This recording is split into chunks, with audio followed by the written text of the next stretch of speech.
नमस्कार, मी Pravin Kamble Maharashtra news online नेटवर्कमध्ये आपल्या सर्वांचे सहर्ष स्वागत करतो।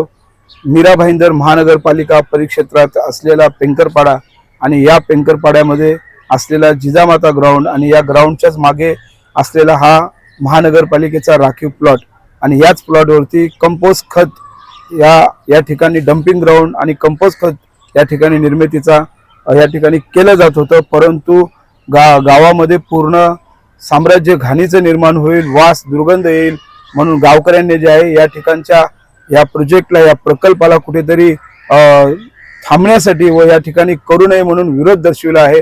आणि त्या विरोधाला मीरा भाईंदर महानगरपालिकेने साथ देत येत्या महासभेमध्ये जे आहे मागील महासभेमध्ये जे आहे नगरसेवक अनिताताई पाटील यांच्या माध्यमातून जे आहे त्या ठिकाणी हा प्रकल्प जो आहे थांबवण्याचं काम मीरा भाईंदर महानगरपालिकेला रिक्वेस्ट विनंती व आपण या प्रभागाचे नेतृत्व करत असताना अनिताताई पाटील यांनी या विषयाला या प्रकल्पाला स्थगिती देण्यासाठी या ठिकाणी सांगितलेलं आहे। हा प्रकल्प थांबवलेला आहे। पाहूया अनिताताई पाटील ज्या या प्रभागाच्या नगरसेवक आहेत या विषयावर काय सांगत आहेत पाहूया।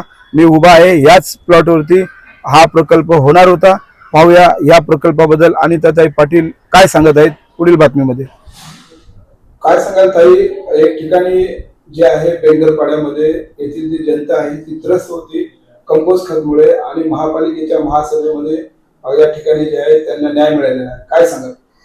मी आपल्या चॅनलच्या माध्यमातून हेच सांगू इच्छिते की जेव्हा प्रशासन काळ होता तेव्हा पेंकरपाड्यात कंपोस्ट खतचा प्रकल्प आणण्याचा घाट घातला गेला।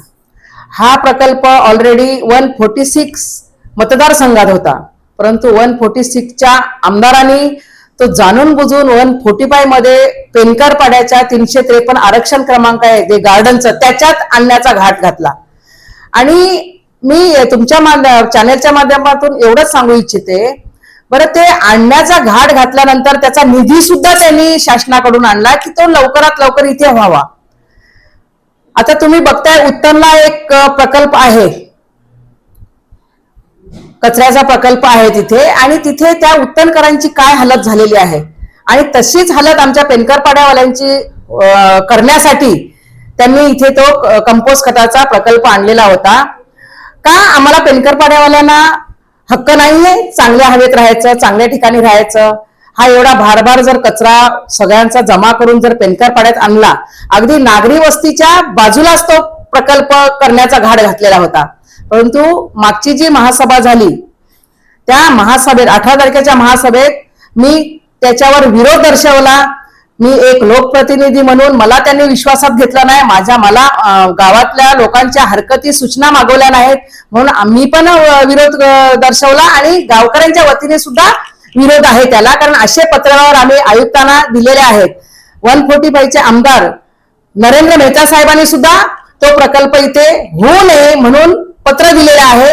आणि तुमच्या चॅनलच्या माध्यमातून एवढं सांगू इच्छिते की भविष्यात हा प्रकल्प जो कंपोस्ट खताचा प्रकल्प इथे बनवण्याचा किंवा प्रकल्प राबवण्याचा तो घाट घातलाय तो नक्कीच आम्ही करून देणार नाही। मी गावकऱ्याच्या वतीने एकच निक्षूप सांगे, त्यासाठी आम्हाला रस्त्यावर उतरायला लागलं तरी चालेल, आंदोलन करायला लागलं तरी चालेल, परंतु हा प्रकल्प इथे कदापिच होऊन देणार नाही। ताई, असं ऐकण्यात आलं होतं की तो प्रकल्प जो आहे 146 मध्ये होता, परंतु जाणून बुजून 145 मध्ये आणण्याचा या ठिकाणी कटच केल्यासारखं जनतेमध्ये बोललं जात होतं, काय सांगाल? हो, मी चौकशी केली त्या गोष्टीची, तर हा प्रकल्प खरोखर 146 मध्येच होता मतदारसंघात, पण तो जाणून बुजून त्या 146च्या आमदारांनी तो जाणून बुजून 145 मतदारसंघात आणण्याचा घाट घातलेला आहे। त्यांना सुद्धा मी निक्षून सांगेन की तुम्ही तुमच्या 146लाच तो प्रकल्प होते तर करून द्या, आमच्या पेंकरपाड्यावाल्यांच्या माथी कशाला मारताय? पुन्हा मी सांगेन की तो कदापि तो प्रकल्प इथे आम्ही राबवून देणार नाही। जनतेला काय अपील करू इच्छिता? मी लोकांना हेच अपील करेन की जसं मागच्या वेळेला इथे दफनभूमीच्या जागेवर दफनभूमी आरक्षणात दफनभूमी होणार होते म्हणून लोकांना मिसगाईड करण्यात आलेल्या होत्या आणि नाहक 17 मुलांवर युवकांवर केसेस झालेल्या होत्या। कारण कायदा आपण कधीही हातात घेऊ नये। जसं आता तिथे दफनभूमीच्या आरक्षणात आपण खेळाचं मैदान केलेलं आहे, तसंच आता कोणीही तुम्हाला मिसगाईड केलं की इथे कंपोस्ट खताचा प्रकल्प राबवला जाईल तर कोणाच्या सांगण्यावरून तुम्ही मिसगाईड होऊ नका. मी तुम्हाला वचन देते की इथे कंपोस्ट खताचा प्रकल्प 100% नाही 200% आम्ही राबवून देणार नाही. तुमची मला साथ हवी आहे. नक्कीच इथे प्रकल्प कदापि होऊ देणार नाही. आपण पाहिलं अनिताताई पाटील नगरसेविका त्यांनी या व्हिडिओच्या माध्यमातून सांगितलेलं आहे की माझी जनता माझा गाव माझ्या गावचा विकास या विकासासोबत व जनतेसोबत मी सदैव असणार आहे.